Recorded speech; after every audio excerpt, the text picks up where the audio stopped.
ও আচ্ছা আচ্ছা, সে কারণে হয়তো। এদিকে আমাদের নুসরাত জাহান সাদিয়া, কেমন আছো তুমি বোন?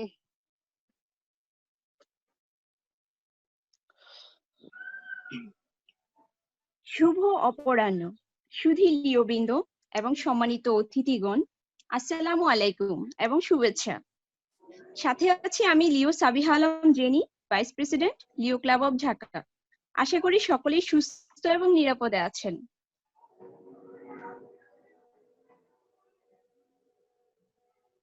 আমরা সকলেই জানি ইউথ ডেভেলপমেন্ট লিও ক্লাবের অন্যতম একটি অংশ। সেই ইউথ ডেভেলপমেন্টের একটি সেশন হিসেবে আজকে থাকছে লিও কমিউনিকেশন স্কিল সেশনটি। কমিউনিকেশন স্কিল বর্তমান সময়ে আমাদের জন্য খুব গুরুত্বপূর্ণ। আমাদের চলতে ফিরতে দেখবেন কিছু মানুষকে আপনার খুব ভালো লাগে, আর কিছু মানুষকে বিরক্ত লাগে, আবার কিছু মানুষ সহজেই আপনাকে সব বুঝিয়ে দিচ্ছে, আর কিছুটি সুষ্ঠু ও সুন্দরভাবে সম্পন্ন করার জন্য আমাদের মাঝে আছেন সুনামধন্য ব্যক্তিত্ব, এবং আমাদের মাঝে আছেন লিও ক্লাবের কর্ণধার, আমাদের adviser sir lion doctor Saiful Islam MJF। আমাদের মাঝে আরো আছেন লিও ক্লাব অফ ঢাকার চার্টার প্রেসিডেন্ট লিও মাহিনুজ্জাহান।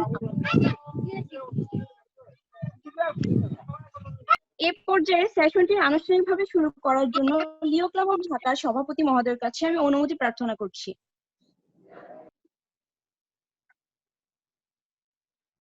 হ্যাঁ, জান সাবিহা, শুরু করতে পারো। ধন্যবাদ ভাইয়া। প্রথমেই থাকছে কোরআন থেকে তেলাওয়াত। কোরআন তেলাওয়াতের জন্য আমি বিনীতভাবে অনুরোধ করছি লিও সাইফ আল ইসলামকে। সাইফ কি শুনতে পাচ্ছেন? সাইফ কি জয়েন করেছেন? ধন্যবাদ আপু। জি, আমি সর্বপ্রথমে আমার পরিচয় দিয়ে নিচ্ছি। আমি লিও সাইফুল ইসলাম সাইফ, সেক্রেটারি লিও ক্লাব ঢাকা। আমি কোরআন থেকে তেলাওয়াত করছি সূরা মুলক থেকে।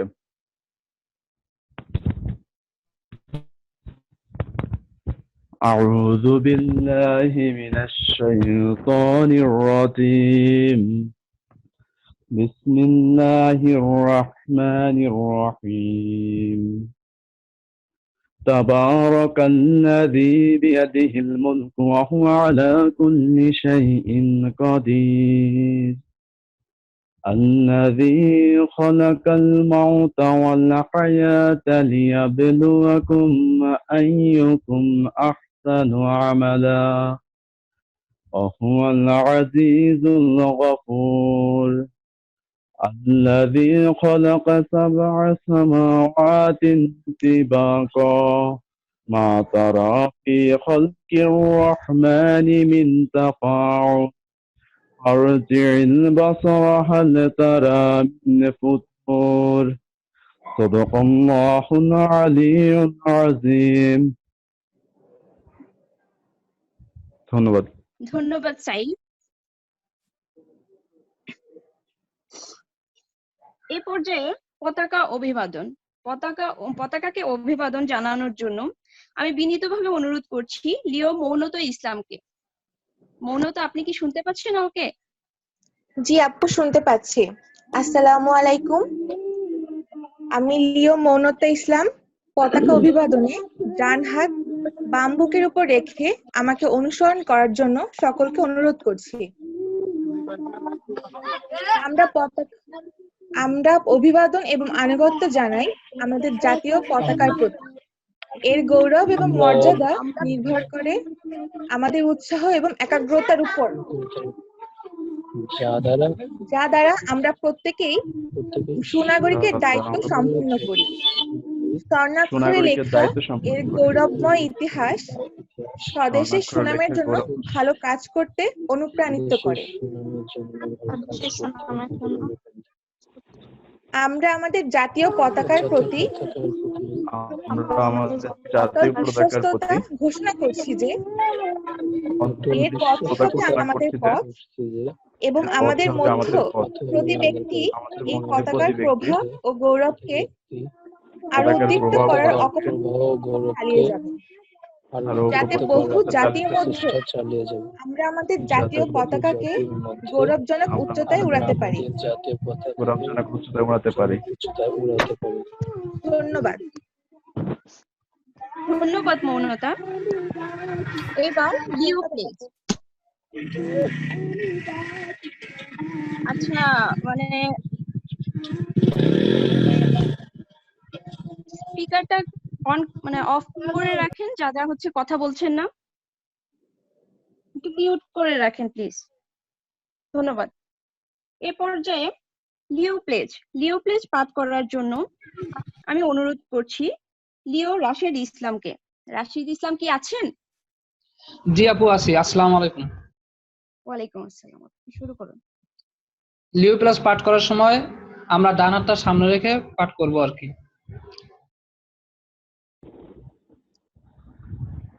শুরু করতেছি।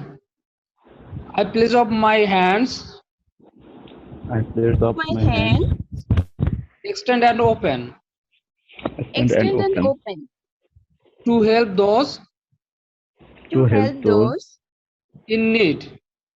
in in need. need. I place of my heart I pledge of Place my of heart my heart, reach for it, reach for for it, it, and it will be touched. and it will be touched.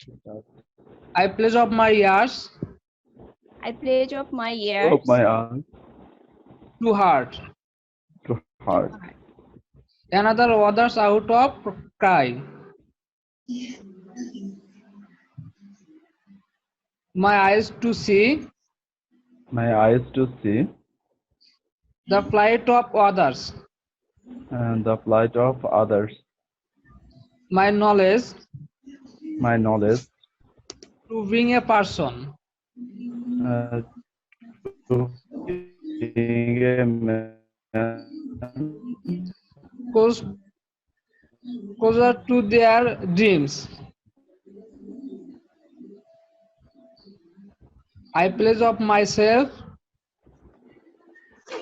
for the betterment of my community and my country. Thank you all members. for the betterment. ধন্যবাদ রাশেদ। আমাদের ক্লাবের আনুষ্ঠানিকতা মোটামুটি শেষ। এ পর্যায়ে আমরা চলে যাব আমাদের মূল সেশনে। তার আগে আমরা জেনে নিই আমাদের সেই সুনামধন্য ব্যক্তিত্বটি কে, যিনি আমাদের এই সেশনটি তার রঙে রাঙিয়ে দিবেন। আমাদের মাঝে আছেন successful entrepreneur M T Sohan Haider, founder and CEO Smartifier academy. Sohan ভাইয়া, আসসালামু আলাইকুম। ওয়ালাইকুম আসসালাম সাবিহা। কেমন আছেন? আলহামদুলিল্লাহ ভালো। How are you? ফাইন। তো ভাইয়া, আমি তো হচ্ছে খুব ছোট্ট করে আপনার পরিচয় দিয়েছি, তো আপনি একটু আপনার পরিচয়টা দিয়ে সেশনটা হচ্ছে শুরু করে দিন।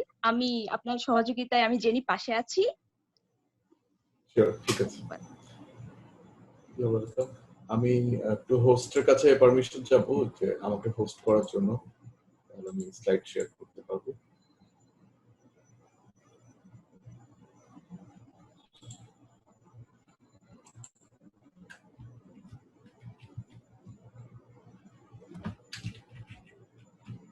Thank you.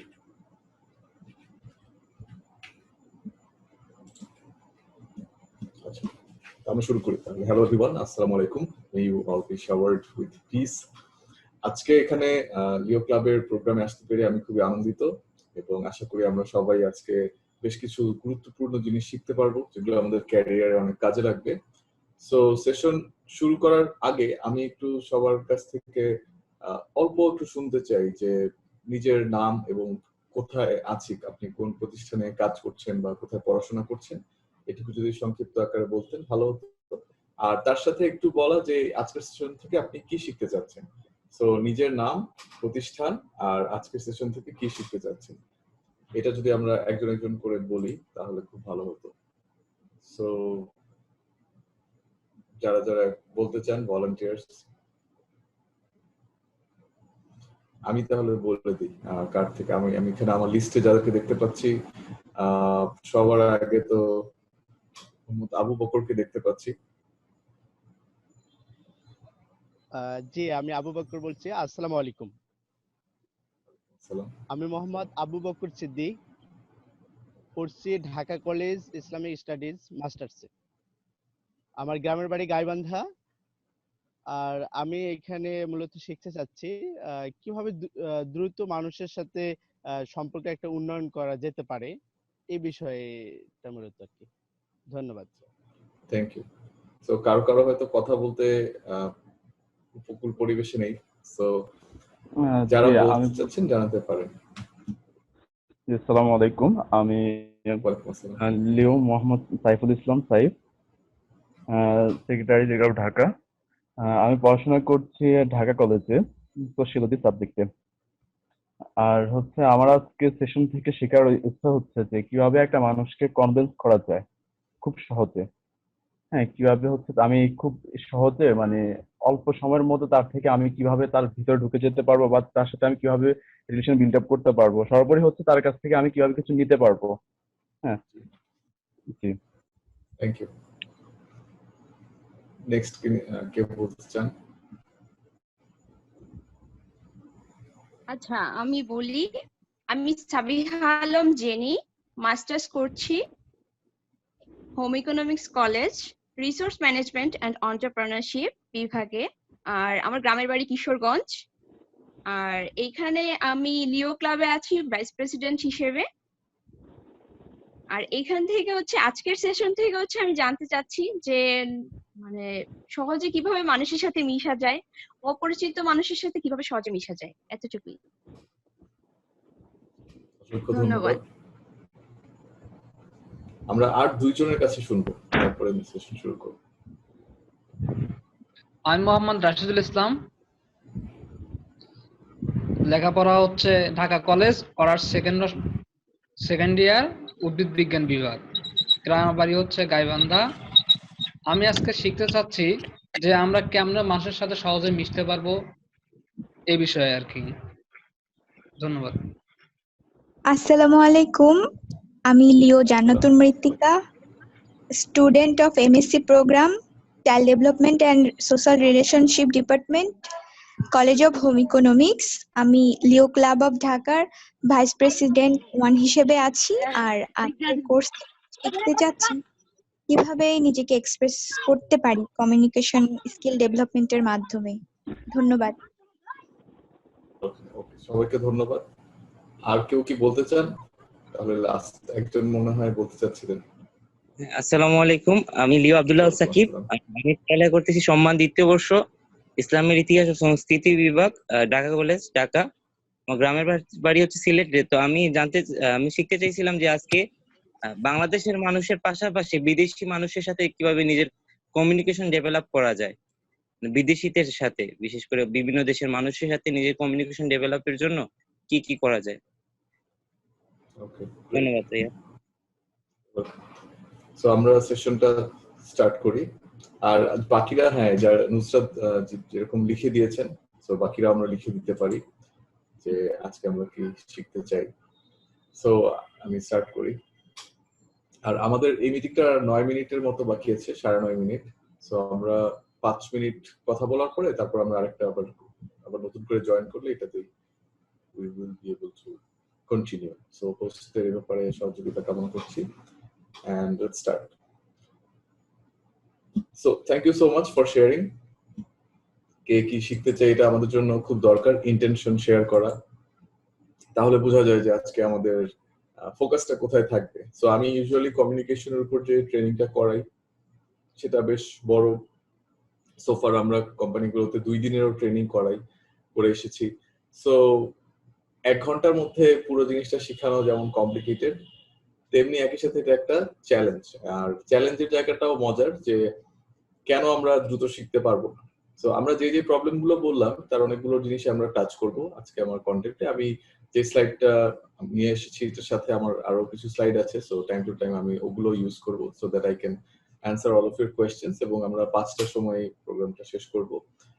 সো এগুলো আমরা শুরু করি। সো কমিউনিকেশনের প্রথম যে বিষয়টা আমাদের চোখে পড়ে, মানুষের এক্সটার্নাল ওয়ে অফ কমিউনিকেশন, কিভাবে একজন কথা বলছে, কিভাবে দাঁড়াচ্ছে, কিভাবে তার বডি ল্যাঙ্গুয়েজ, তার মুভমেন্ট, এগুলো আমরা সবার আগে দেখি। ফর এক্সাম্পল, আমি যদি নেক্সট যে মানুষটাকে দেখাই, আপনারা অনেকেই হয়তো তার নাম বলতে পারবেন। So he's the president of the United States of America. Now, তার কথাবার্তা বলার স্টাইলটা খুবই unique. I mean, his name is Donald Trump, and Donald Trump has his own way of speaking, and he's just a very arrogant person, and he thinks he's the best president of all time. So এই যে তার মতো করে কথাবার্তা বলা, এটা আমরা অনেকে খেয়াল করলে শুনলে বুঝতে পারি, আচ্ছা এটা তো ডোনাল্ড ট্রাম্পের মতো কেউ কথা বলছে। আবার তার আগের টার্মে যিনি প্রেসিডেন্ট ছিলেন, if Barack Obama was to give a speech, he would be talking in a different manner, and it's going to be different than the other people because that's the unique style that he uses to communicate. So আমরা সবসময় এই বাইরের বাহ্যিক জিনিসটাই দেখি, কিন্তু যখন communication skill নিয়ে কথা হয়, কমিউনিকেশন হ্যাক নিয়ে কথা হয়, বাহ্যিক জিনিসটার পাশাপাশি একজন মানুষের মাথায় কি চলছে, মস্তিষ্কে কি চলছে, মনে কি চলছে, সে বিষয়টা অনেক ইম্পর্টেন্ট, এবং ওটা নিয়ে আমরা আজকে বেশি খেয়াল করব, বেশি দেখব। সো আমরা বাহ্যিকের বদলে আভ্যন্তরীণ যে জিনিসটা, ইন্টারনাল যে থিঙ্কিংটা হয়, সেই বিষয়টার দিকে বেশি ফোকাস করব। এবং আমাদের ইন্টেনশন সেটিং অলরেডি সবার মধ্যে থেকে অনেকজন বলেছেন, আমি ধরে নিচ্ছি তারাই রিপ্রেজেন্ট করছেন। বাকিরাও যদি দেখেন যে আপনি যেটা শিখতে চাচ্ছেন সেটা এখনো বলা হয়নি, সো আপনারা জানিয়ে দিতে পারেন কমেন্ট করে এখানে লিখে যে পার্টিকুলার আপনি কি শিখতে চাচ্ছেন, অথবা এই মুহূর্তে হয়তো এক্সাক্ট মনে পড়ছে না, সেশনটার মাঝখানে you can ask me a question any time. অনেক জায়গাতে প্রোগ্রামটা এমন ভাবে থাকে যে স্পিকার একটা নির্দিষ্ট সময় কথা বলবেন এবং তারপরে গিয়ে সবাই অ্যান্সার দিবেন, বাট আমাদের এখানে এটা কোনো রিকোয়ারমেন্টস নাই। You can ask me a question any time. I like to answer people's questions, এবং আমার এক্সপিরিয়েন্স থেকে আমি দেখেছি যে it's usually a much faster process if I can answer people's questions rather than just talking about what I have prepared. আমি কি নিয়ে এসেছি, সেই একটা লেকচার ব্লা ব্লা ব্লা বলে যাব, তার চাইতে আপনাদের কোয়েশ্চেন অ্যান্সার গুলো ডিরেক্টলি আরো বেশি সাহায্য করে। তো শুরুতে আমরা একটু ফান্ডামেন্টালস গুলো দিয়ে ওভারভিউ করব, তারপরে আমি আপনাদের ডিরেক্ট কোয়েশ্চেন এবং আপনাদের ডিরেক্ট যে জায়গাগুলোতে শেখার প্রয়োজন সেগুলো নিয়ে কথা বলবো।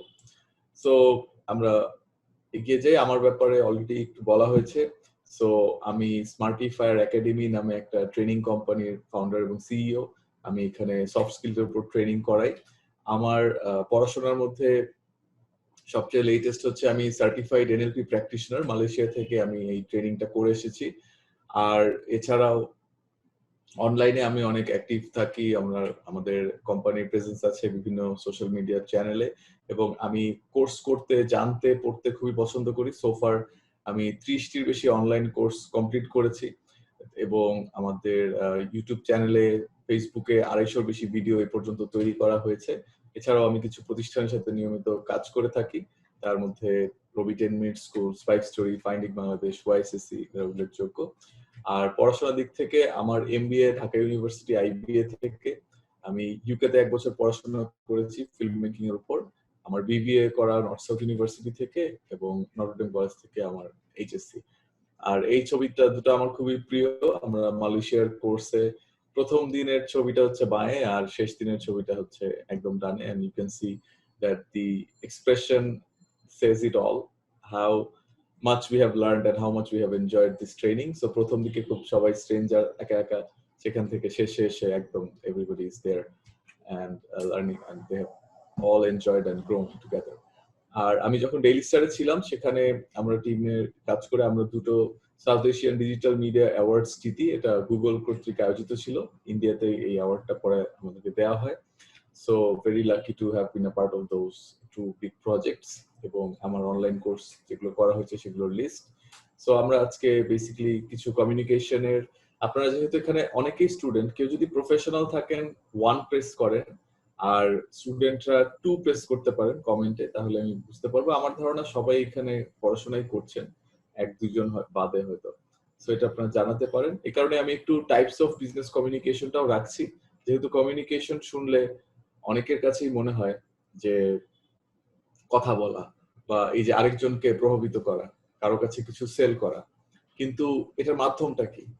কেউ বলবেন যে কথা বলে, কেউ বলবেন যে লিখে, বাট এগুলোরও বেশ কয়েকটা ফরম্যাট আছে যেগুলো স্টুডেন্টরা জানলে তাদের জন্য খুব সুবিধা হয়। আমি আপনাদের কমেন্ট থেকে দেখতে পাচ্ছি সুমন ইসলাম 2 মাহিনুর জাহান 1 প্রেস করেছেন, সচিব প্রেস করেছেন 2, জুবাইর হোসেন 1 and 2, জান্নাত 2, সিদ্ধাতুল মুনতাহা 2। সো মোটামুটি ইকুয়াল ডিস্ট্রিবিউশন দেখা যাচ্ছে। সো অনেকে একই সাথে স্টুডেন্ট এবং প্রফেশনাল হিসেবে কাজ করছেন, ভেরি গুড।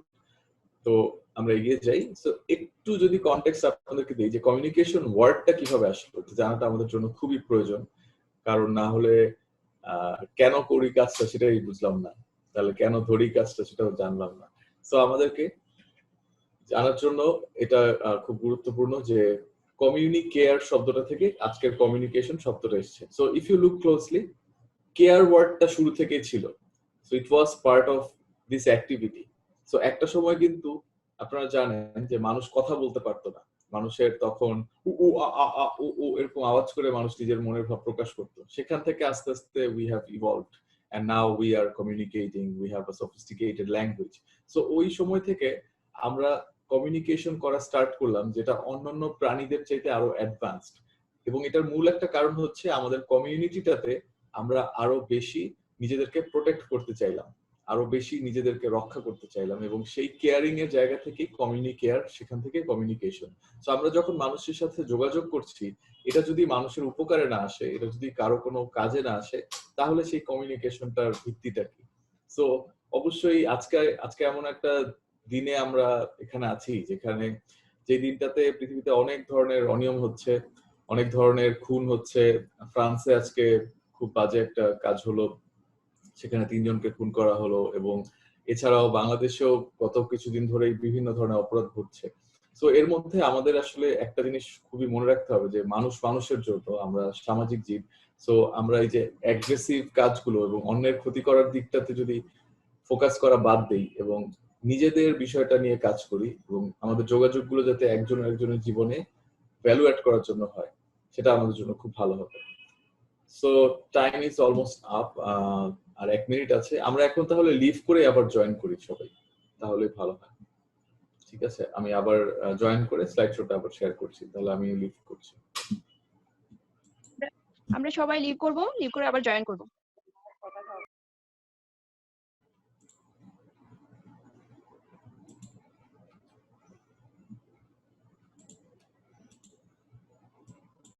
তো এখান থেকে আমাদের কমিউনিকেশন শব্দের উৎপত্তি, যেটার মানে হচ্ছে তথ্য আদান প্রদান করা, খুব সহজ ভাষায় বললে। সো বিজনেস কমিউনিকেশন ওয়ার্ডটা কেন কমিউনিকেশন থেকে আলাদা? এটা আলাদা এই জন্য যে বিজনেস কমিউনিকেশন একটা কমার্শিয়াল বেনিফিটের জন্য করা হয়। সো আমরা হয়তো আমাদের ফ্রেন্ডদের সাথে অনেক গল্প করছি, আপনি হয়তো আপনার আত্মীয়র সাথে অনেক গল্প করছেন, মায়ের সাথে গল্প করেন, বা আপনার কোনো একটা ইউনিভার্সিটির টিচারের সাথে কথা বলা দরকার, কথা বলছেন। সো এভাবে আমরা যখন কমিউনিকেট করি, সেগুলো সবসময় খুব একটা বড় উদ্দেশ্য থাকে না, জাস্ট এমনি কথা বলতে ইচ্ছে হচ্ছে, কথা বলছি এই। বাট কমার্শিয়াল বেনিফিটটা বিজনেস কমিউনিকেশনের জন্য দরকার। সো আমরা যখন বিজনেসের ক্ষেত্রে কারোর সাথে যোগাযোগ করছি, আমরা দেখবো যে আমাদের যেই কমিউনিকেশনটা, এটা কি কোনো বেনিফিট নিয়ে আসছে কিনা, এবং এই বেনিফিটটা আমরা কিভাবে আনতে পারি বা কিভাবে দেখতে পারি, সেটাই হচ্ছে আরেকটা আমাদের জন্য ইম্পর্টেন্ট জায়গা। যে আইদার আমরা রেভিনিউ অ্যাড করতে পারি, অর্থাৎ আমাদের যেই প্রোডাক্ট আমরা সেল করছি বা যে প্রোডাক্ট নিয়ে কাজ করছি, সেটার বিক্রি আরো বাড়াতে পারি, অথবা আমরা ওই প্রোডাক্ট বা সার্ভিস বা অপারেশনের একটা ভ্যালু এডিশন করতে পারি, কিছুকে ইমপ্রুভ করতে পারি। এছাড়াও আমরা আমাদের যে প্রতিষ্ঠানের গোল আছে, যে লক্ষ্যগুলো আছে, সেগুলোকে অ্যাচিভ করার জন্য কাজ করতে পারি। সো বিজনেস কমিউনিকেশনের সবসময় একটা ফোকাস থাকবে, একটা অবজেক্টিভ কমপ্লিট করার জন্য। সো আমরা একটু যদি কমিউনিকেশন প্রসেসটার দিকে তাকাই, যে যখন আমরা কমিউনিকেশন কারোর সাথে করি, তখন আমাদের সেকেন্ড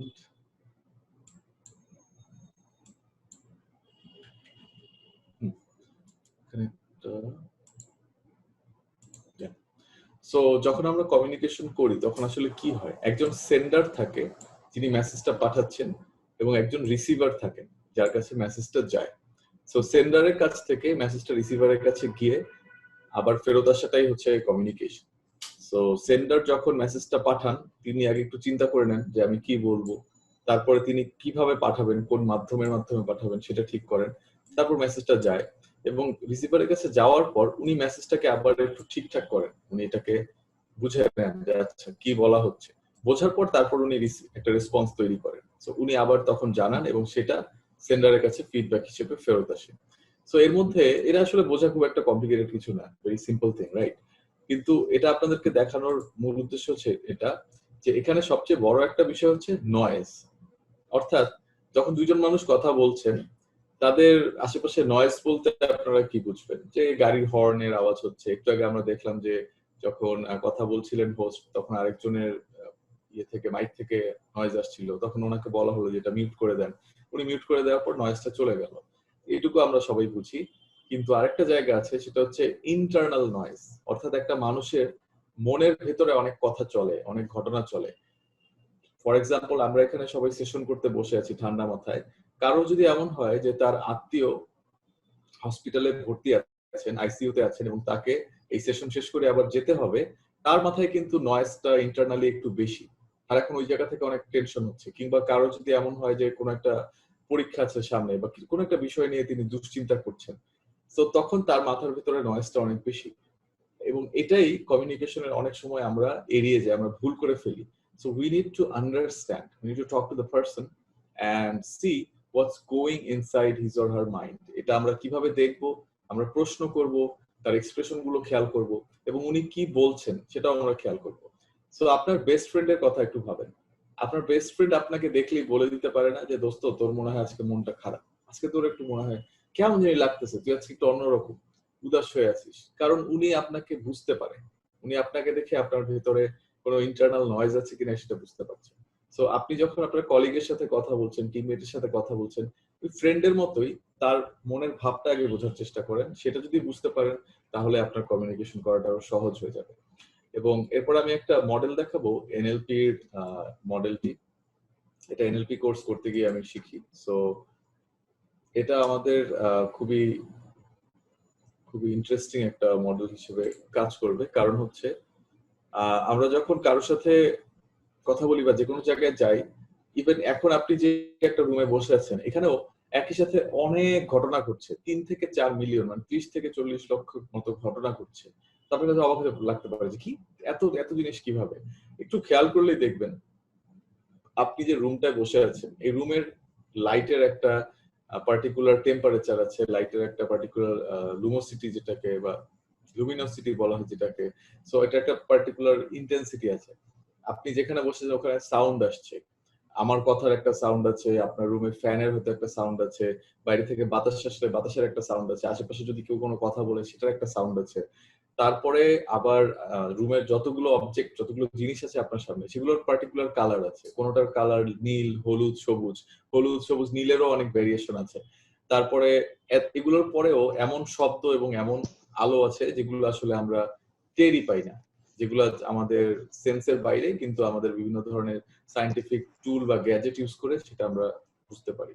সো এত ইনফরমেশন আমাদের সামনে আছে, আমরা যদি সবগুলো একবারে বুঝতে চাই আমরা তো পাগল হয়ে যাবো, আমাদের ব্রেন নিতে পারবে না। সো আমাদের ব্রেনের একটা সিস্টেম আছে খুবই সহজ, সে ফার্স্টেই যা যা দেখে তার অনেক কিছু ডিলিট করে ফেলে। সো তার কাছে যখন আসে সে ডিলিট করে জিনিসগুলো কমাতে থাকে, কমায় কমায় কমায় কমায় সে অল্প কিছু ইনফরমেশন তখন আলাদা করে, সেখান থেকে তারপর সে ডিস্টোর্ট করে, তখন ইনফরমেশন গুলোর মধ্যে থেকে কিছু জিনিসকে ধরে রাখে, সেগুলোকে একটু চেঞ্জ করে, আমি বুঝিয়ে বলছি কি হয়, এবং সেখান থেকে জেনারেলাইজ করে। সো ফর এক্সাম্পল, আপনার রুমে এখন আমি যদি বলি যে সবুজ রঙের কি কি আছে একটু খেয়াল করেন, রুমের চারপাশে তাকে দেখেন যে সবুজ কি কি আছে, তখন আপনি দেখবেন যে অন্যান্য কালার গুলো আস্তে আস্তে আপনি খেয়াল করছেন না, আপনার সবুজটাই খুঁজছেন। তো তখন বাকি কালার গুলো কিছুক্ষণের জন্য ডিলিট হয়ে যাচ্ছে। তারপরে ডিস্টোর্টের জায়গাতে আপনি এখন যে সবুজ রংগুলো পাচ্ছেন, সেই সবুজ রংগুলো আরেকটু খেয়াল করে দেখবেন, তখন দেখবেন যে সবুজের মধ্যেও বিভিন্ন ধরনের সবুজ লুকিয়ে ছিল।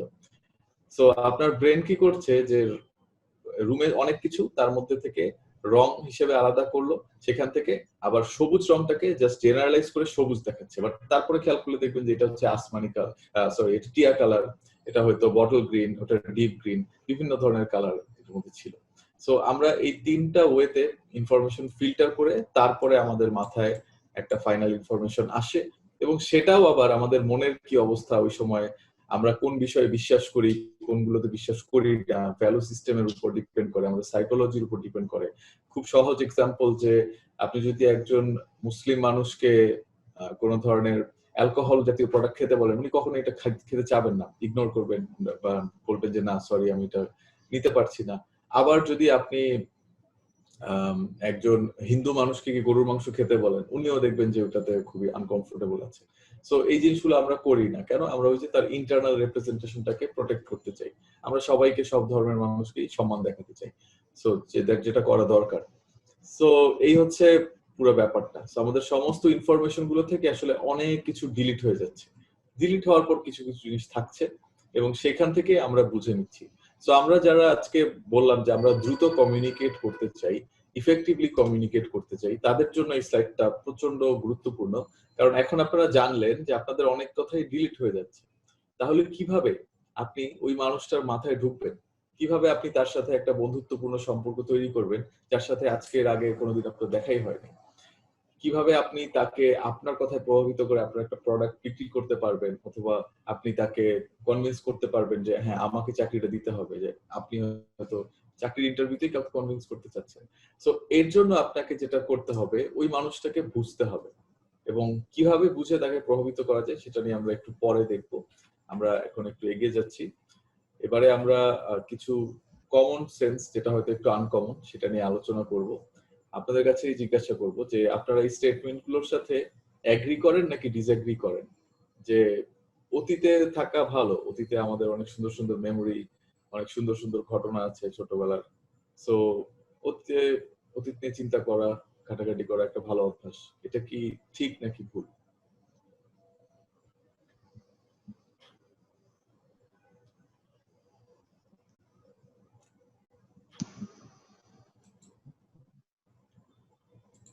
কে বলতে পারবেন এটা?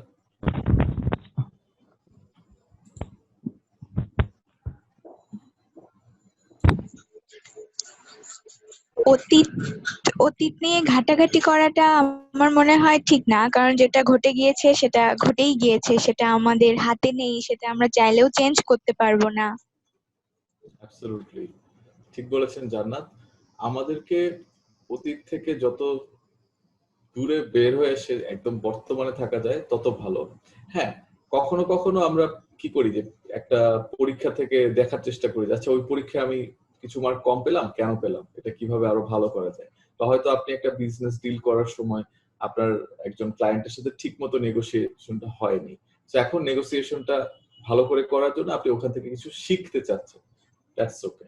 বাট যদি আমরা অতীতের প্রেমে পড়ে যাই বা কেন এটা হলো না তাই নিয়ে বসে থাকি, তাহলে খুব সমস্যা। নকিব যেটা বলছেন এক্স্যাক্টলি, যে প্রেজেন্টে আমাদের থাকতে হবে এবং মুভ ফরওয়ার্ড করতে হবে। এরপরে আরেকটা জিনিস আমরা দেখি যে আমার জেতার জন্য অন্য কাউকে হারতে হবে।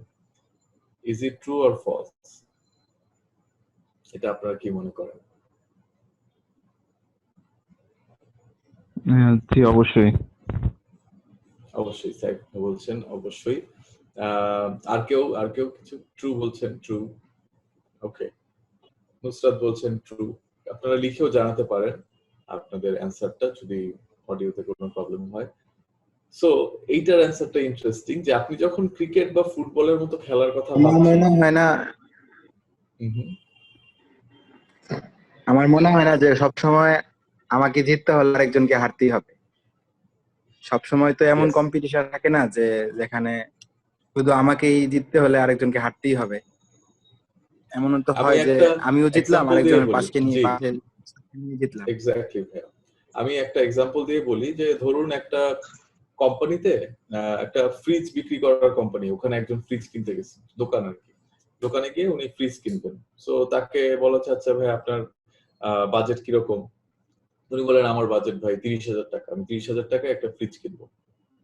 সো এখন তার সাথে আরো কিছুক্ষণ কথা বলার পরে দোকানি বুঝতে পারলেন যে আসলে ওনার 25,000 টাকার ফ্রিজ কিনলেও হবে, ওনার 30,000 টাকার ফ্রিজ না কিনলেও চলবে আর কি। সো এখন দোকানি কি তাহলে তাকে বেশি দামিটা বিক্রি করবে নাকি কম দামিটা বিক্রি করবে? অথবা আরেকটা জায়গাতে চিন্তা করেন যে আপনার কাছে একটা প্রোডাক্ট কিনতে কেউ আসছে, তো ওই প্রোডাক্টটা আপনার কাছে 10টা ইউনিট ছিল, 10 পিস ছিল, 9 পিস বিক্রি হয়ে গেছে, যে পিসটা নষ্ট সেই পিসটা আপনার কাছে আছে। এখন আপনি কি এই পিসটা তাকে বিক্রি করে দিবেন কিনা, যে এটা নষ্ট, 2 দিন পরে নষ্ট হবে, আবার উনি হয়তো ওয়ারেন্টি ক্লেম করতে আসবে। সো আপনি যদি সবসময় উইন অর লুজ ভাবেন, তাহলে আপনার তো এখানে দুইটা জায়গাতে যে হ্যাঁ হ্যাঁ আমি যত বেশি বিক্রি করতে পারবো ততই ভালো, সেল করে দিচ্ছেন। বাট পরবর্তীতে কি হচ্ছে, 6 মাস পরে ওই মানুষটার যখন আবার এই রিলেটেড কোনো প্রোডাক্ট লাগছে বা তার কোনো আত্মীয় স্বজনের লাগছে, তখন উনি কিন্তু আপনার দোকানের কথাটা বলতে চাবেন না, কারণ আপনার এখানে এসে উনি একটু হলেও ঠকে আসছে। কারণ এটাকে বলে যে উইন লুজ বা win win thinking. So win lose খেলার হয় যখন আমরা খেলি, যখন একদম দাবা খেলা, ক্রিকেট খেলা, ফুটবল খেলা, এখানে কেউ জিতবে কেউ হারবে, মাঝে মাঝে যদিও ড্র হয়, কিন্তু আলটিমেটলি জেতা হারাটাই হচ্ছে বিষয়। কিন্তু বিজনেসের জন্য আমাদেরকে উইন উইন চিন্তা করতে হবে, যেখানে ক্রেতাও জিতবেন এবং বিক্রেতাও জিতবেন। ফর এক্সাম্পল, আইফোনের কথা চিন্তা করেন। আইফোন আর হয়তো OnePlus বা স্যামসাং, তিনটা ফোনের মধ্যে আইফোনের স্পেসিফিকেশন বেশিরভাগই দেখা যায় যে একটু কম থাকে, সেম ক্যাটাগরির ফোন, কিন্তু আইফোনে একটু ক্যামেরার মেগাপিক্সেলটা হয়তো একটু কম, কিন্তু আইফোনের দামটা থাকে অনেক বেশি। আর যারা কিনে তারাও আবার অনেক খুশি। কেন? কারণ আইফোনের অন্য কিছু সুবিধা আছে যেগুলো অন্য ফোনগুলো দিচ্ছে না। তো ওই ক্রেতার কাছে ওইটাই দরকার, উনি ওইটাই কিনতেছেন, এবং এই কারণে ওনার কাছে আইফোনটাই বেটার লাগছে। সো উনিও বেশি টাকা দিয়ে খুশি, আর আইফোন তো বেশি ব্যবসা করতে পারে এমনিই খুশি। সো এটাই হচ্ছে স্ট্র্যাটেজিটা, যে আপনি যদি বুঝতে পারেন আপনার ক্লায়েন্ট কি চাচ্ছে, আপনার ফ্রেন্ড কি চাচ্ছে, আপনার বাবা মা কি চাচ্ছে, এবং শুধু নিজের স্বার্থের কথা চিন্তা না করে ওই পাশের মানুষটার স্বার্থটাও বুঝতে পারেন, এবং দুজনের স্বার্থে লাভ আসে এরকম কিছু ডিসিশন নিতে পারেন, সেটাই হচ্ছে সবচেয়ে ভালো সিদ্ধান্ত। এখন সবসময় এরকম করা যায় না, তো তখন কি করতে হয়, মাঝে মাঝে কিন্তু মানুষকে নাও বলতে হয়। এমন না যে প্রত্যেকবারই আপনি সেল করতে পারবেন, এমন না যে প্রত্যেকবারই আপনি মানুষকে আপনার কথায় রাজি করতে পারবেন, বা প্রত্যেকবারই আরেকজনের প্রস্তাবে আপনাকে হ্যাঁ বলতে হবে। সো ওই জায়গাতে as effective communicators we have to be comfortable with saying no. আমরা অনেকেই না বলতে ভয় পাই, কিন্তু ঠিক সময়ে না বলতে পারাটাও একটা স্কিল। তারপরের পয়েন্টটা, এটা আশা করি আপনারা সবাই এমনি হ্যাঁ, আমার জানেনই যে একটা কথা ছিল, মানে হ্যাঁ আমি শিওর একটু ইন্টারাপ্ট করতে চাচ্ছি। শিওর আহ, এটা অন্য প্রসঙ্গে, আমাদের লিও অল লিওসদের মানে ইয়েতে বলছি যে মানে চ্যাট গ্রুপে হচ্ছে একটা লিংক দেওয়া হয়েছে গুগল ফর্মের, ওইটা প্লিজ একটু ফর্ম ফিল আপ করে দিবেন, না হলে আপনার সার্টিফিকেট পাবেন না। আমাদের লিওদের উদ্দেশ্য করে বলা আর কি। আচ্ছা, এটা কি সেশনের পরে করে ফেলবেন নাকি এখনই আমরা একটু ওয়েট করব? না না, এটা সেশনের পর, এই সেশনের মাঝেই করতে হবে। আচ্ছা, এটা 1 ঠিক আছে। মিনিটের কম সময় লাগবে। আপু এটা বেশিক্ষণ সময়। তাহলে হচ্ছে শেষের দিকে করাটাই হয়তো ভালো হবে, কেননা এখন যদি মানে কনসেন্ট্রেশন অন্য দিকে যায় তাহলে হচ্ছে ক্লাসটা নিতে হয়তো দেখা সমস্যা হইতে পারে। সেক্ষেত্রে আমার মনে হয় আচ্ছা শেষের দিকে ঠিক করাটাই আছে, ভালো হবে। মানে সুবিধা অনুযায়ী একটু ফর্মটা ফিল আপ করে দিবেন, না হলে আপনারা সার্টিফিকেট পাবেন না। ধন্যবাদ ভাইয়া, সরি ইন্টারাপ্ট করার জন্য।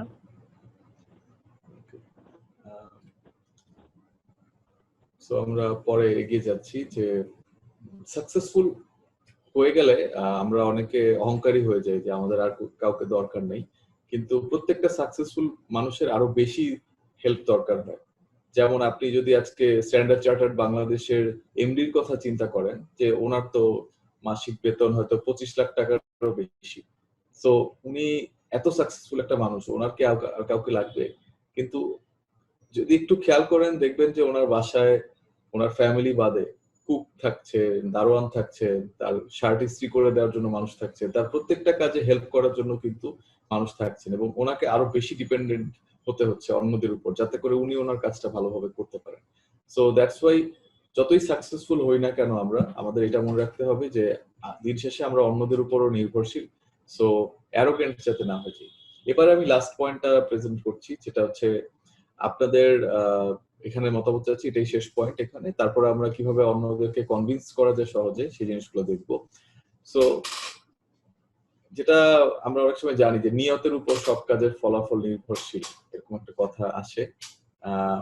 কিন্তু সেটার সাথে না, এটা শুনতে একটু ওরকম, কিন্তু this is a bit different, যে আপনার যদি কোনো কাজের পিছনে ভালো উদ্দেশ্য হয় তাহলে সেটাই সবচেয়ে গুরুত্বপূর্ণ বিষয় বিজনেসের জন্য। সো এটার সাথে কি এগ্রি করেন নাকি is it true or false? আমি যদি আবার বলি যে হ্যাঁ, কথাটা বুঝি নাই, আমি আরেকবার বল। আরেকবার বলি যে একটা কাজের পিছনে ভালো উদ্দেশ্য থাকাটাই সবচেয়ে গুরুত্বপূর্ণ বিষয়। যে আমি এই কাজটা মানে আমি ভালো চাইছি বসের, তাই বসের কাগজগুলো আজকে গুছায় রাখলাম, বা আমি আমার কলিগের ভালো চাইছি তাই কলিগের কম্পিউটারটা আজকে আমি ভাইরাস দিয়ে ক্লিন করে দিলাম, অ্যান্টিভাইরাস দিয়ে ক্লিন করলাম, ভাইরাস পরিষ্কার করে দিলাম। এরকম কিছু হতে পারে যে আপনি ভালো চাচ্ছেন, অন্যের ভালো চাচ্ছেন, এবং এটাই হচ্ছে সবচেয়ে গুরুত্বপূর্ণ বিষয় বিজনেসে।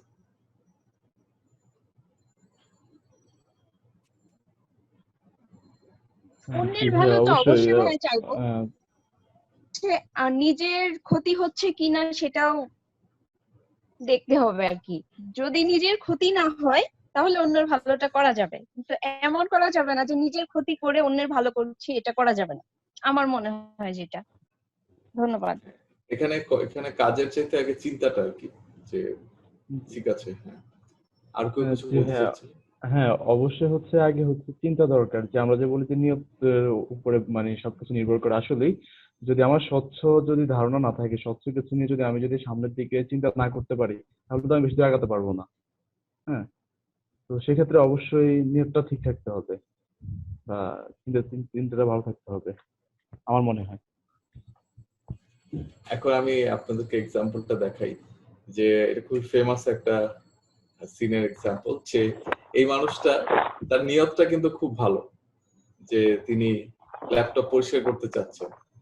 সো বাট সমস্যা হচ্ছে যে ল্যাপটপ পরিষ্কার করতে গিয়ে ল্যাপটপের 12টা বেজে যাচ্ছে প্রসেসটার জন্য।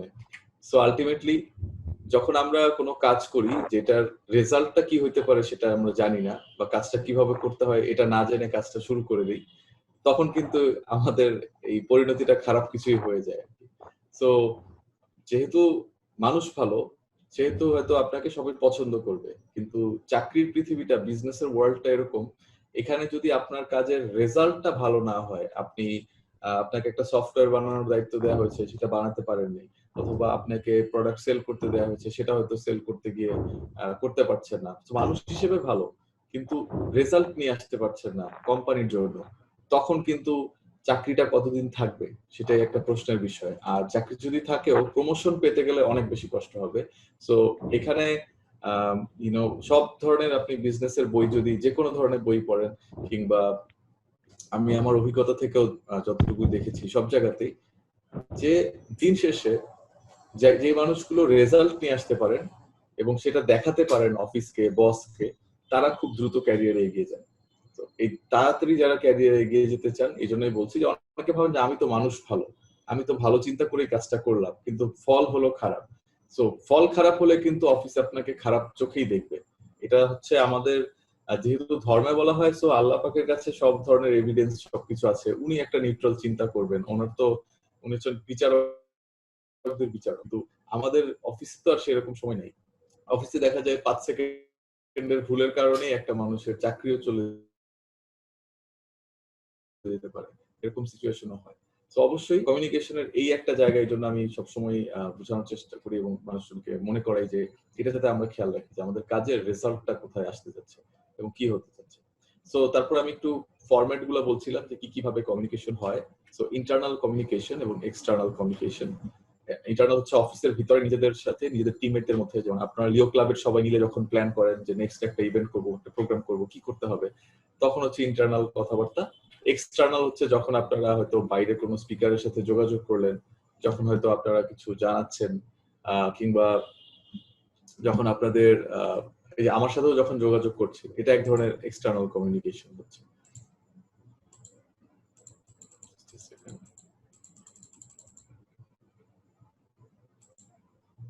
সো এই হচ্ছে ইন্টারনাল আর এক্সটার্নাল। তারপরে ভ্যারিয়েশন গুলো যদি আরেকটু আমরা দেখে নেই।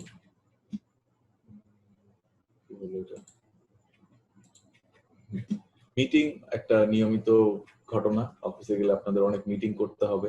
ডিরেক্ট কমিউনিকেশন, পার্সোনাল কমিউনিকেট করা, সরাসরি এখন কোভিড এর কারণে হয়তো এটা ফোনে অনেক বেশি করা লাগবে, প্রেজেন্টেশন দিতে হয় অফিসে মাঝে মাঝে। সো আপনাদের সবাইকে আমি রিকোয়েস্ট করবো যাতে করে আপনারা আপনাদের প্রেজেন্টেশন স্কিলটা প্রতিদিন প্র্যাকটিস করেন, ইমপ্রুভ করেন।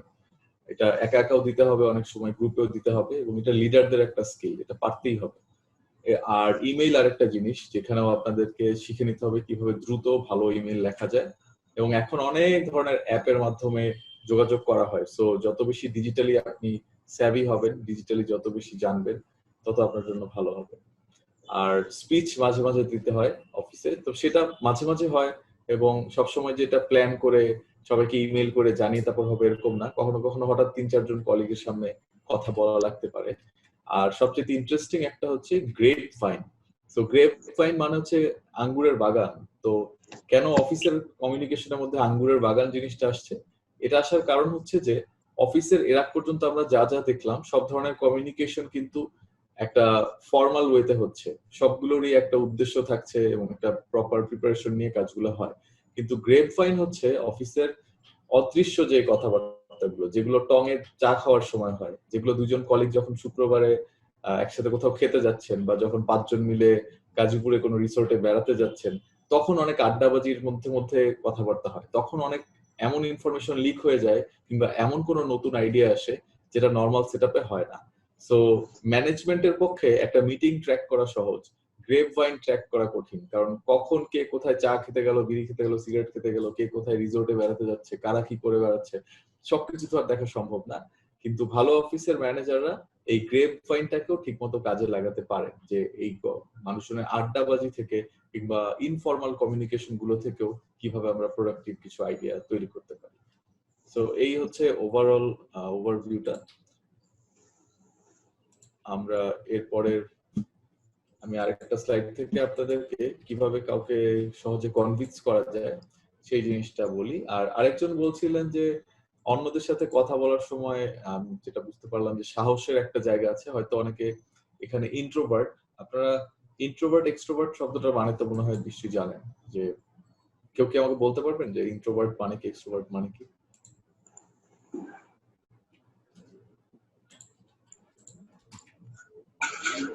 ইন্ট্রোভার্ট হচ্ছে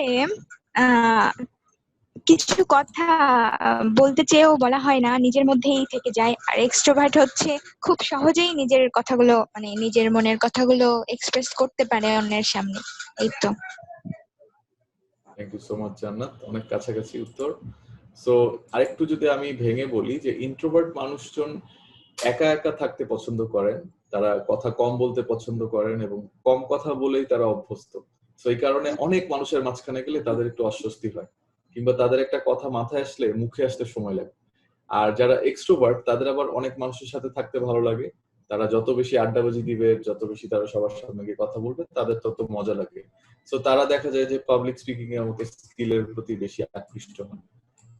তো যারা এরকম এখানে আছেন যে যাদের কথা বলতে একটু লজ্জা লাগে বা ভয় লাগে বা অভ্যাসটা কম, তাদের জন্য বলছি যে আপনাদের জন্য খুবই গুরুত্বপূর্ণ নিজেকে এক্সপ্লোর করা এবং নিজের ভয়টাকে কমায় ফেলা। সো যারা ইন্ট্রোভার্ট থাকেন তাদের তো এক্সট্রোভার্ট হওয়ার সুযোগ আছে, কিন্তু আপনাকে এটা চর্চা করতে হবে। এবং এই যে লিও ক্লাবের হয়তো ইভেন্ট হবে, বা ইন্টারনাল আপনারা পাবলিক স্পিকিং কম্পিটিশন অ্যারেঞ্জ করতে পারেন, যেগুলোর মাধ্যমে আপনাদের মেম্বাররা সবাই তাদের পাবলিক স্পিকিং স্কিলটা ইমপ্রুভ করতে পারবে। এটা আপনাদের সাহস অনেক বাড়াবে, আর নেটওয়ার্কিং এর প্র্যাকটিসটাও করতে পারলে খুব ভালো হয়। সো এবারে আমি আরেকটা জায়গায় আসছি। সো আমরা ছোটবেলায় সবাই, এই স্লাইড শোটা দেখা যাচ্ছে?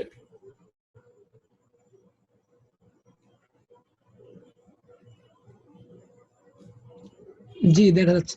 এখানে হাতি দেখা যাচ্ছে না একটা? তো ছোটবেলায় আমাদের সেই শোনা গল্প যে একদল অন্ধ মানুষকে যদি একটা হাতিকে দেখে বলতে হয় যে এটা কি প্রাণী, তো অন্ধরা যেহেতু টাচ করে বুঝে, তো তাদের জন্য বোঝা খুব মুশকিল।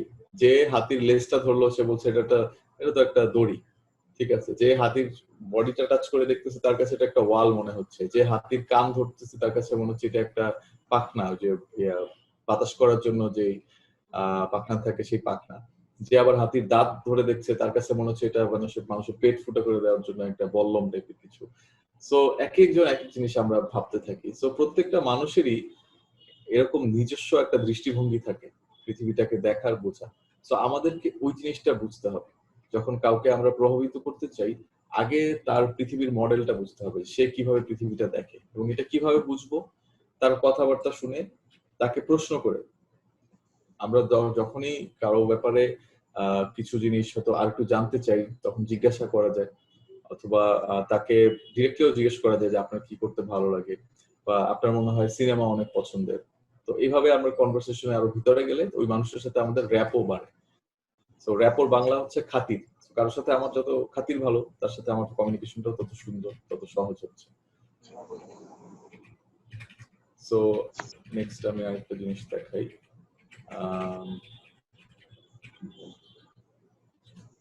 এখন কাউকে যখন আপনি প্রভাবিত করতে চাবেন, অর্থাৎ আপনি চাচ্ছেন যে উনি আপনার কথা শুনে একটা কাজ করবে, এটা পৃথিবীর অন্যতম কঠিন কাজ, কিন্তু তাই বলে এটা অসম্ভব না। কিভাবে এটা করা যায়? এটা করার জন্য আপনাকে একটু গুছিয়ে কথা বলতে হবে।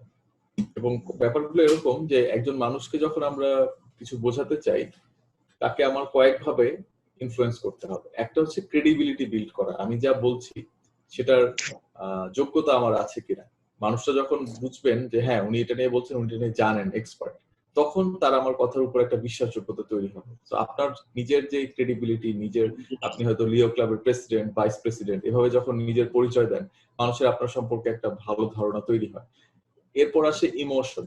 আপনি যে বিষয়টা নিয়ে কথা বলছেন, এটার ব্যাপারে আপনি প্যাশনেট কিনা, কিংবা এটার ব্যাপারে ওই মানুষটার আগ্রহ আছে কিনা সেটা বোঝা, এবং তাকে তার ইমোশনকে হিট করে কথা বলা। এখন ইমোশনকে হিট করা বলে অনেকে ভাববে যে আমাকে কাঁদাইতে হবে তাকে, বা তাকে ভয় দেখাতে হবে। ব্যাপারটা এরকম না। ব্যাপারটা হচ্ছে ওই মানুষের আবেগটাকে স্পর্শ করতে পারা, ইনফ্লুয়েন্স করতে পারা। এবং আরেকটা হচ্ছে অবশ্যই লজিক। সো আমরা যখন কোনো কথা বলছি, কথার যদি যুক্তি না থাকে, আমি যদি বলি যে আপনার পাবলিক স্পিকিং এ ভালো করার জন্য 5 তলা থেকে লাফ দিতে হবে, সো আপনি নিশ্চয়ই তখন আমার কথা পরে শুনতে চাবেন না যে কি বলে মানুষটা। সো এই হচ্ছে ইমোশন, ক্রেডিবিলিটি আর লজিকের খেলা। এই তিনটা জিনিস যদি রাখেন, তাহলে আপনার আর্গুমেন্টের ট্রায়াঙ্গলটা বড় হবে। এটার পাশাপাশি আরো কিছু ইম্পর্টেন্ট জিনিস আছে। তার মধ্যে একটা হচ্ছে মেটাফোর। মেটাফোরকে বাংলায় বলি রূপক, তাই তো? রূপক অর্থে কিছু বলা। তো আমরা যখন কাউকে বলি যে দেখো তোমার এটা করাটা খুব দরকার, তুমি এটা করবা, এটা খুবই ইম্পর্টেন্ট, তখন তার কাছে ওটা বোঝাটা হচ্ছে যে একটা নর্মাল কথা, যে আচ্ছা ঠিক আছে এটা বলা হচ্ছে। সে চাইলে শুনতে পারে, নাও শুনতে পারে, তার মনে নাও থাকতে পারে। কিন্তু আমরা যদি তাকে একটু উদাহরণ দিয়ে বোঝাতে পারি, এমন কিছু যেটার মানেটা সে বুঝতে পারে, তাহলে তার জন্য এটা অনেক ইম্পর্টেন্ট। কিরকম? আমি ওয়ারেন বাফেটের একটা এক্সাম্পল দেখাই। যে ওয়ারেন বাফেট বলছেন যে একটা ভালো বিজনেস একটা দুর্গের মতো, যে দুর্গের চারপাশে খাল খনন করা আছে, ডিপ মোট আর কি। সো এবং আমি ওই খালের মধ্যে শার্ক ফেলে দেব, ঠিক আছে? সো ব্যাপারটা হচ্ছে এরকম যে একটা এমন ভালো বিজনেস, এমন বিজনেস যেখানে অন্যরা সহজে ঢুকতে পারে না, সেটা একটা সুরক্ষিত দুর্গের মতো। তার চারপাশে খাল আছে, খালের ভিতরে আমি শার্ক ছেড়ে দিচ্ছি, কুমির ছেড়ে দিচ্ছি। সো বলাই যেত যে আমি খুব কমপ্লিকেটেড একটা বিজনেস ঢুকতে চাই, বা আমি এমন একটা বিজনেস ঢুকতে চাই যেখানে এন্ট্রি ব্যারিয়ার অনেক হাই।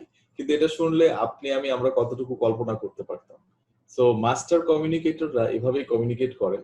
তারা অনেক এক্সাম্পল তৈরি করে বলেন। যেমন আমরা যদি বলি যে আমাদের এই সেশনটা হচ্ছে আসলে একটা পুকুরের মতো, এবং আমরা এখান থেকে যে লেসন গুলো আজকে নিয়ে যাব সেগুলো হচ্ছে মাছ, এবং সেই লেসন গুলো যখন আমরা ইউজ করবো ওই মাছ ভেজে খাওয়ার মতোই, তা সেগুলো আমাদের লাইফে ভ্যালু অ্যাড করবে, আমাদের ভালো লাগবে। সো এইভাবে আপনি কমিউনিকেট করলে মানুষ আপনার কথা আরো সহজে বুঝতে পারবে, এবং তারা মজাও পাবে, তারা আপনার কথাও আরো শুনতে চাবে। সো টাইমের দিকটা দেখেন, যে সময় এমন একটা বিষয় যেটা আমরা দেখতেও পারি না, ধরতেও পারি না।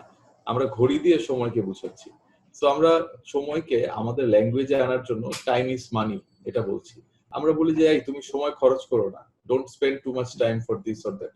সময় আবার কিভাবে খরচ করে? সময় তো আমার কাছে নাই, আমি তো ব্যাংকে রাখতে পারছি না, আলমারিতে রাখতে পারছি না, বাট আমরা বলতেছি। আমরা বলি যে সময় নষ্ট হয়ে যাচ্ছে। কিভাবে নষ্ট হয়? সময়ের কি কোনো এক্সপায়ারি ডেট আছে? তা কিন্তু নাই। আমরা বলি, ইংলিশে বলা হয় যে can I buy some time from you? So সময় পাবো কিনা সেটা বলা হচ্ছে, ম্যানেজ করার কথা বলা হয়। সো এভাবে কিন্তু আমরা কমপ্লিকেটেড সাবজেক্ট গুলোকেও একটা আন্ডারস্ট্যান্ডেবল গ্রাউন্ডে নিয়ে আসতে পারি। যখন আপনি কাউকে কিছু বোঝাতে চাচ্ছেন তখন উদাহরণ তৈরি করবেন এবং তার বুঝতে সুবিধা হয় এরকম এক্সাম্পল দিয়ে বোঝাবেন। এবং ফাইনালি আরেকটা বিষয় যেটা কিস হচ্ছে যে বাইরে মনে হয় কিস হচ্ছে যে keep it short and simple, আর কিল হচ্ছে যে keep it long and lengthy. So যখন আমরা কোনো কিছু শর্ট এন্ড সিম্পল রাখি তখন আমাদের পক্ষে বোঝার সুবিধা হয় এবং আমরা সুন্দরভাবে ওই মেসেজটা আরেকজনকে ডেলিভার করতে পারি। যেমন আমাদের মুক্তিযুদ্ধের সময়কারী যদি সে ইয়েটাতে আসি আমরা, যে এবারের সংগ্রাম মুক্তির সংগ্রাম, এবারের সংগ্রাম স্বাধীনতার সংগ্রাম, এখানে যদি অন্য কিছু বলা হতো অনেক বড় করে লম্বা করে তাহলে আর আমাদের সেটা মুখস্থ করাটা সম্ভব হতো না। এখানে যদি বলা হতো যে যেমন শেখ মুজিবুর রহমান বলেছিলেন যে তোমরা ঘরে ঘরে দুর্গ গড়ে তোলো, এখানে উনি বলতে পারতেন যে তোমরা আশেপাশে এলাকা থেকে সব অস্ত্র নিয়ে আসো, অস্ত্র নিয়ে এসে নিজের ঘরে রাখো, নিজের ঘরে রেখে নিজেদেরকে প্রোটেক্ট করো। এত কমপ্লিকেটেড কিছু না বলে উনি বলছেন যে ঘরে ঘরে দুর্গ গড়ে তোলো। So that is how we need to communicate. আমরা আইপড যে প্রোডাক্টটা অনেক পপুলার একটা প্রোডাক্ট ছিল, তো সেটার একটা ট্যাগলাইন ছিল যে 1000 songs in your pocket। ব্যাপারটা বুঝতে পারছেন? ওনারা কিন্তু বলতে পারতো যে 500 মেগাবাইট স্পেস, অথবা বলতে পারতেন যে এই আইপডের মধ্যে 1000 গান থাকে, বাট দে আর সেইং আইপডের সাইজটা এমন যে আইপডটা পকেটে ঢুকে। সো এই জন্য তারা বলছেন যে আপনার পকেটে 1000 গান, বাট আমরা হলে বলতাম যে এটার মধ্যে 1 জিবি মেমোরি কার্ড আছে। কে বুঝতো 1 জিবি মেমোরি কার্ডটা কি? So this is how we can communicate to make it ফাস্টার। এবং নাইকির যে একটা অনেক famous tagline just do it, so এটার জায়গায় যদি বলা হয় যে জাস্ট এনশিওর ইট গেটস ডান, তাহলে আমরা কতটুকু বুঝবো। সো এই হচ্ছে কাউকে পারসুয়েট করার জন্য কিছু ওভারঅল টেকনিক্স। এবং আরেকটু যদি অ্যাড করি যে ইমোশনের জায়গাটা খুব ইম্পর্টেন্ট, আর আপনি শুরুতে কি বলছেন সেটা খুব ইম্পর্টেন্ট। এই দুটো জিনিস আমাদেরকে খেয়াল রাখতেই হবে। আর এটার পাশাপাশি যদি আপনি কোনো প্রোডাক্ট সেল করার কথা চিন্তা করেন তখন আরো অনেক জিনিস চলে আসে, যে ওই প্রোডাক্টটা স্টকে আছে কিনা, প্রোডাক্টের ডিমান্ড কেমন, আপনি নিয়মিত ক্লায়েন্টের সাথে এটা নিয়ে কথা বলছেন কিনা, ইত্যাদি আরো অনেক বিষয় চলে আসে।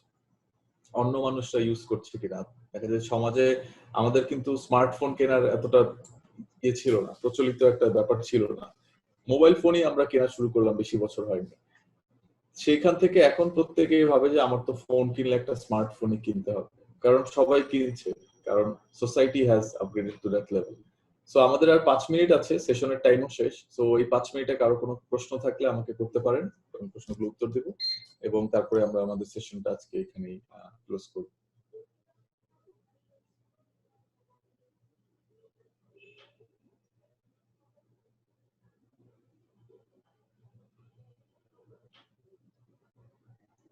কমিউনিকেশন স্কিলের আমার আজকের ট্রেনিং যেটা, সেটা আমি ওভারঅল দিয়ে দিয়েছি।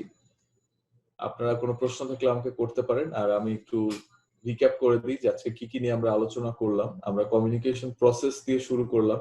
আমরা দেখলাম যে ওই যে এক্সটার্নাল ওয়ে অফ কমিউনিকেশন এর মধ্যে ইন্টারনাল কমিউনিকেশনটা আমাদের বুঝতে হবে এবং সেখানে নয়েজের জায়গাটা বুঝতে হবে যে ইন্টারনাল নয়েজটা হচ্ছে কিনা, এক্সটার্নাল নয়েজটাও খেয়াল রাখা, ইন্টারনালটাও বোঝার চেষ্টা করা, মানুষটাকে বুঝতে হবে আগে, সেটা আমাদের জন্য বোঝা খুবই প্রয়োজন।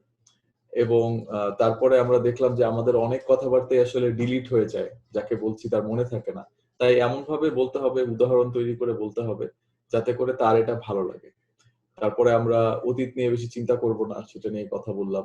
আমরা কথা বললাম যে কি অন্যদেরকেও আমাদের প্রয়োজন, আমার জেতার জন্য সবসময় অন্যকে হারতে হবে না, দুজন মিলেই জিতা যায়, উইন উইন পসিবিলিটি আছে।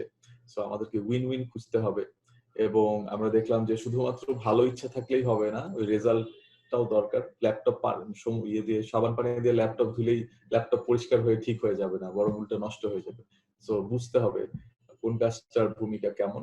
এবং তারপরে আমরা দেখলাম যে কাউকে ইমোশনালি কানেক্ট করে তার সাথে কথা বললে যদি আমি আমার অথরিটি বোঝাতে পারি এবং আমি যদি লজিক দেখাতে পারি, আমি যদি আমার কথাবার্তা সংক্ষিপ্ত রাখি এবং আমি যদি মেটাফোর তৈরি করে কথা বলতে পারি, সেই দুর্গ এবং শার্কের মতো কনসেপ্ট নিয়ে এসে বুঝাতে পারি, তাহলে আমার জন্য কাউকে কনভিন্স করাটা অনেক সহজ হবে।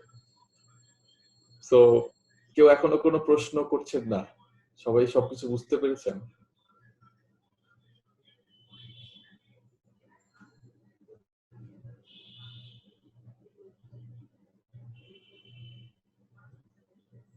হ্যালো। জি জি ভাই, আসসালামু আলাইকুম। ওয়ালাইকুম আসসালাম। জি ভাই, আমার একটা কোয়েশ্চেন ছিল। কোয়েশ্চনটা কিছুটা আপনার রিলেটেড, আবার কিছুটা রিলেটেড ছাড়া আর কি। সো কোয়েশ্চনটা হলো যে অনেকেরই যে এরকম একটা কিছু থাকে যে মুখের একটা জড়তা থাকে, যে জড়তার দরুন সে মানে নিজের ইচ্ছে মতো কোনো কিছু বলারটা বা সে পারছে না, বা বলতে গেলে মনে হচ্ছে যে সে মানে অন্যের কাছে লজ্জাবোধ এরকম কোনো কিছু লাগে আর কি। তো সেই ক্ষেত্রে সে কি করতে পারে, মানে জড়তাকে কিভাবে কাটিয়ে উঠতে পারে? মুখের জড়তা যদি থাকে, এটার জন্য সবচেয়ে ভালো মেথডের একটা হচ্ছে মেন্টাল জড়তা, মানে মন আপনাকে আটকাচ্ছে। সেটার জন্য আপনাকে প্রতিদিন যত বেশি পারেন কথা বলতে হবে, এবং যখনই কারোর সাথে কথা বলতে একটু ভয় লাগবে তার সাথে আরো বেশি করে কথা বলতে হবে। আর আরেকটা হচ্ছে শারীরিক ভাবে যদি কোনো ডিসেবিলিটি থাকে, সো যারা ইন্ট্রোভার্ট তারা কম কথা বলেন, এই কারণে তাদের মুখটাই কম চলেছে লাইফে। সো আমি আপনাকে একটা ইউটিউব লিংক দিয়ে দিলাম।